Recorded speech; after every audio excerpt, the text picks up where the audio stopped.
Então, vamos começar falando de contratos. Eu acho que hoje o senhorita que vai ter que me perguntar mais, né, Matheus? Porque você sabe alguma coisa de contrato, Matheus? Eu sei algumas coisas de contrato. Fala pra mim, o que você sabe?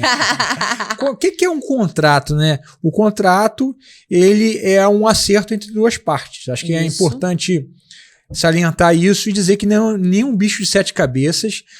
Muita gente tem medo de pensar, cara, eu vou fazer um contrato, parece que eu estou querendo coagir alguém. Sim. Mas o contrato, ele estabelece clareza e compromisso para as duas partes. Exato. Então, de antemão, quem é professor de música precisa ver no contrato como algo benéfico para o aluno também, e não apenas para quem está emitindo o contrato, né? Eu sempre falo isso, gente.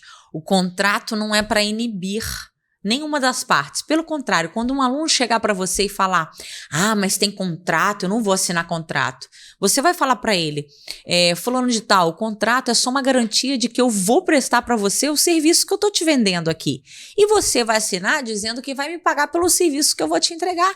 Nada além disso. Uma dica para começar sobre contratos é o seguinte, quanto menor as cláusulas, melhor é o contrato. Você vai começar o seu contrato com os seus dados pessoais, os dados pessoais daquela pessoa que está te contratando, e cláusula número 1, onde você vai descrever ali os seus serviços. Quais serão os serviços que você vai prestar para aquela pessoa? Cláusula número 2, o valor por esses serviços, o tipo de pagamento, a forma de pagamento, se é transferência, se é cartão de crédito, se é dinheiro. Ali vai ter que estar esclarecida a forma. Dentro dessa mesma cláusula você já pode colocar... aí numa terceira cláusula você bota a data, o vencimento, né? Cláusula vencimento. E nesse mesmo vencimento você vai botar o dia do mês que vence e também pode botar o tempo de contrato ali dentro do vencimento. Acabou.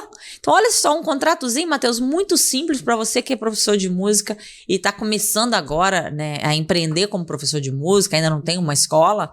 Um contratozinho com 3 cláusulas, nada escondido no contrato, mas é um contrato que tem validade perante a lei, porque ambas as partes assinaram por aquilo. Então, assim, não é só bom para você, mas é bom para a pessoa que está te contratando também. As pessoas têm muito medo de contrato, Matheus, porque a gente tem já uma história no Brasil, né, de cláusulas leoninas, né, Matheus? Você que é advogado, fala aí pra galera o que é uma cláusula leonina. A leonina vem de leão mesmo, né? Isso é antigo no direito, né? É uma cláusula que ela até tem valor, mas perante a lei ela é vista como uma coisa abusiva, né? Então, uma cláusula você assina, você aceitou, sem talvez, né, ter entendimento pleno de quão mal ela poderia fazer para você. Sim. Então, você aceita a cláusula, ela em tese ela é válida, mas no final das contas... ela está indo mais contra do que a favor, né? Então, muitas vezes uma cláusula que é leonina, ela cai também diante do juízo, né? É verdade. E aí, gente, eu dei essa primeira dicasinha aí de contrato para você que está começando, tá dando aula aí na sua casa, né? Ou vai na casa da pessoa dar aula. Tem outras cláusulas que você pode botar, que vão ficar claras também, que a galera pergunta muito. Mas o mais indicado para você que ainda é meio informal é que seja menor, bem pequenininho o seu contrato. A partir do momento que você já tem talvez uma sala, né, você já tem as suas contas fixas ali para pagar, ou se você já montou a sua escola, precisa de ser um contrato ainda curto, mas com algumas cláusulas específicas, como por exemplo, a duração do contrato, falar sobre reposição de aulas, feriados, cancelamentos, reposição, já falei, né? E férias. O que acontece? Eu vou falar para vocês aqui, vou falar para vocês como que a gente faz lá na Starling. Dentro desse mesmo contrato, que continua sendo um contrato pequeno, claro, porque o objetivo do contrato não é prejudicar alguém, e sim dar tranquilidade tanto da pessoa de receber o serviço quanto a gente de receber aquele valor e aquele valor monetário poder fazer parte de um fluxo de caixa, né? Então, o que acontece? Você tem previsibilidade de receita, exato, né? Exato. Você pode prever que, tipo, se a pessoa fez contigo hoje um contrato, a gente está em maio, 27 de maio. e é um contrato de 6 meses e a pessoa assina, aquilo ali é um compromisso de 6 meses de pagamento daquele valor do contrato. Então, isso te dá uma previsibilidade de um fluxo de caixa. Ó, durante 6 meses vai entrar esse dinheiro. E para quem tem contas fixas, isso é muito importante. Então, assim, porque te ajuda a ter não fala? É previsibilidade mesmo. Não, né? Mas te ajuda a ter um conforto de poder correr atrás, obviamente, de outros alunos, mas aquele ali tá garantido, entende? Mas aí você me pergunta, Tati, eu fiz um contrato, botei o prazo de 6 meses, mas a pessoa quer cancelar antes. Então, você precisa de ter no seu contrato também o termo cancelamento e o que é importante para você em relação ao cancelamento. Lá na Starling, durante muito tempo, 6 anos, temos 7, durante 6 anos, o contrato de cancelamento lá na Starling era o seguinte, se você ou alguma das partes deseja cancelar este contrato, que seja avisado por escrito com 30 dias de antecedência e para pedir o cancelamento, essa pessoa tem que estar em dia, com os pagamentos em dia. Por que disso, 30 dias? Porque, por exemplo, naquele mês, maio, o Matheus pediu para cancelar o contrato dele, tá? Em maio. Ele pediu em maio, mas significa que ele ainda vai pagar o mês de junho. Entendam bem que ele tem que ser 30 dias antes desse contrato ser... antes de acabar esse contrato, ele tem que avisar com 30 dias de antecedência. Então, se ele avisa dia 27 de maio, até 27 de junho, ele ainda tem que estar estudando com a gente. Ou seja, a previsibilidade que eu tinha desse contrato diminuiu, mas eu tenho ali ainda 30 dias para garantir o fluxo do mês posterior. Porque eu acredito que é o seguinte, é o mínimo para você não sair no prejuízo. A gente tem multa no caso também de quebra de contrato, né? Hoje, durante 6 anos, eu pratiquei dessa forma. Eu não tinha multa.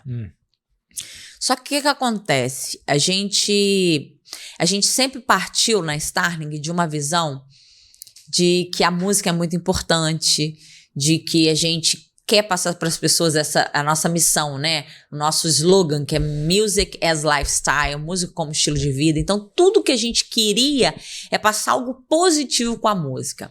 E aí, quando você fazia um contrato com multa, não parecia muito razoável. Então, a gente sempre praticou dessa forma. Só que o que eu pude ver durante esses 6 anos? Que sim, tinham pessoas que faziam aquilo sempre também de boa fé. Mas tinha muita gente, Matheus, por exemplo, que fazia um contrato de 1 ano, porque a gente tem valores diferenciados para quem faz contrato de 12 e de 6 meses. 6 meses, a mensalidade é 500, vamos supor. 12 meses, a mensalidade é 400. Ou seja, a pessoa vai querer fazer um contrato de... Tem um benefício, né? De 12 meses. Aí o que acontecia? Essa pessoa ela cancelava antes de cumprir esse contrato. Como que fica isso? Se ela teve um benefício de desconto por conta do tempo. Então, a gente viu o seguinte. A gente quer continuar com o contrato tranquilo, sem... ser um contrato ruim para a pessoa, porque isso aí pode impedir que ela venha querer se matricular. Mas a gente faz o seguinte, olha, a gente tem esses 2 planos. Se você sai antes do plano, você tem que pagar a diferença do saldo restante e da diferença das parcelas. Se você fez um plano que você pagaria 400 por mês, porque o contrato era 12, ao invés de 500, um contrato de 6, e você ficou 5 meses... Para 12, faltam 7 parcelas. Ok.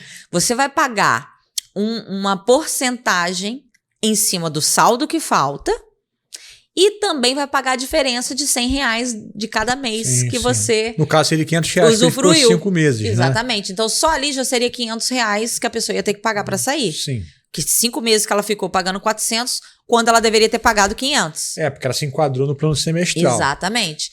Então, assim, hoje a gente trabalha dessa forma. E qual o percentual do futuro que ele não vai fazer? Quanto? 10% em cima do saldo remanescente. Entendi. É o que a gente pratica. Na verdade, não tem uma lei certa. Você não pode chegar e cobrar o tanto que você quer. Mas o mercado pratica 10%. Entendi. E nesse contrato também, na cláusula de vencimento, ali você vai colocar a data que a pessoa tem que pagar e todas as coisas que vão acontecer com ela caso ela não pague. Tem que estar tudo especificado no contrato. E a lei hoje, a gente tem uma lei que fala sobre isso, multas e juros. Então você tem que estar bem dentro da lei, você não pode cobrar acima disso. E a lei atual, se eu não me engano, é 2% de multa, mais a mora de 0,33 por dia. Então assim, eu sei que tem colegas que eles cobram mais, mas o ideal é que cobre o que a lei determina, né?